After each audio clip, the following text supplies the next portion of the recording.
Bientôt, tu auras enfin compris le sens des mots. Exigence, dépendance, résilience, mais aussi scandale sanitaire, sélection naturelle, résilience alimentaire, transhumanisme, permaculture et universalité. Tu as appris récemment de nouvelles façons de prononcer tes phrases, avec ces nouveaux termes devenus récurrents. Confinement, déconfinement, reconfinement, crise sanitaire, distanciation sociale, asphyxie, masques obligatoires et résilience alimentaire.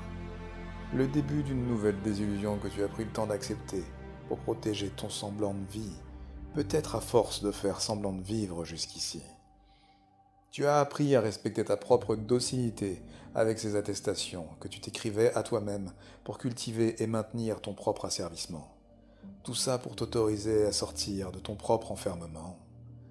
Pendant que tu prenais conscience que des animaux étaient eux-mêmes enfermés et asservis contre leur gré, en permanence, toute l'année, 24 heures sur 24, et seulement afin de servir tes intérêts gustatifs, affectifs ou de divertissement. Tu as appris à respecter des distances avec ceux que tu aimes et même avec ta propre nature.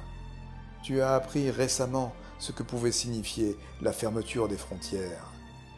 Tu as joyeusement découvert que la plupart des produits que tu aimais consommer provenaient d'une terre ou d'une région souvent très éloignée de la tienne. Tu as appris à avoir peur de tes voisins, de tes amis, de ta famille, et de dénoncer les comportements jugés politiquement incorrects. Mais qui est responsable de l'origine de ces jugements? Tu as découvert de nouvelles violences qui s'érigent dans des villes où il faisait bon vivre jusqu'ici. Tu as compris que nos émotions pouvaient être influencées par ce que nous avions l'habitude de manger, de boire, de respirer, et aussi ce par quoi nous avions le goût de nous entourer. Tu as compris que notre intellect pouvait être affecté par ce que nous avons l'habitude de mettre dans nos bouches depuis des décennies sans réagir, bien habité par nos parasites.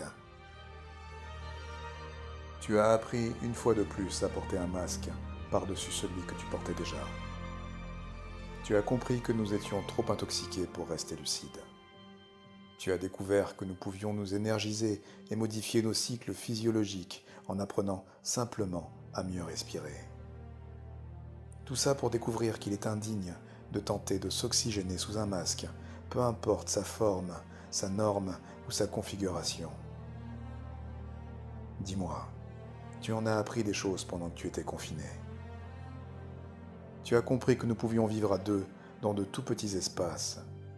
Tu as compris qu'il n'est pas forcément utile de passer chaque soir devant Netflix, Amazon Prime Video, Disney+, ou OCS pour t'offrir un semblant de divertissement. Tu as une femme, un mari, des enfants, des animaux de compagnie, des terres, des plantes qui nécessitent bien plus d'attention qu'une connexion vers ces autres virtualités. Pourquoi n'essaies-tu pas de rendre appréciable ta réalité? Tu as compris que nous faisons qu'un avec cette nature que nous nous entêtons parfois d'oublier. Tu as appris qu'il était temps de se lever tôt pour agir tôt, afin de changer ces rythmes insidieux que nous avons adoptés et qui nous animent parfois, pour ne pas dire souvent, dans la mauvaise direction.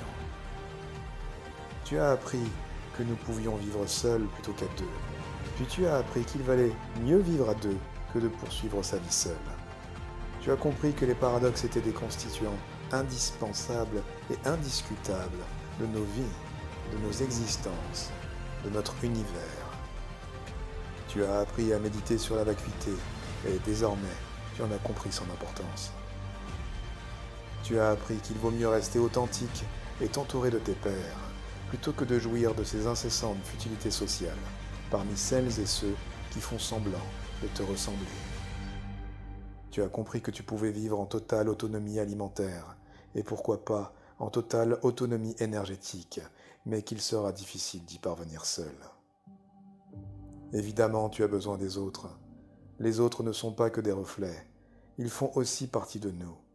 Alors, il est inutile de tenter de nous dissocier. Peu importe ce que tu as compris, ce que tu as appris n'a aucun sens. en dehors du sens que tu souhaites lui donner.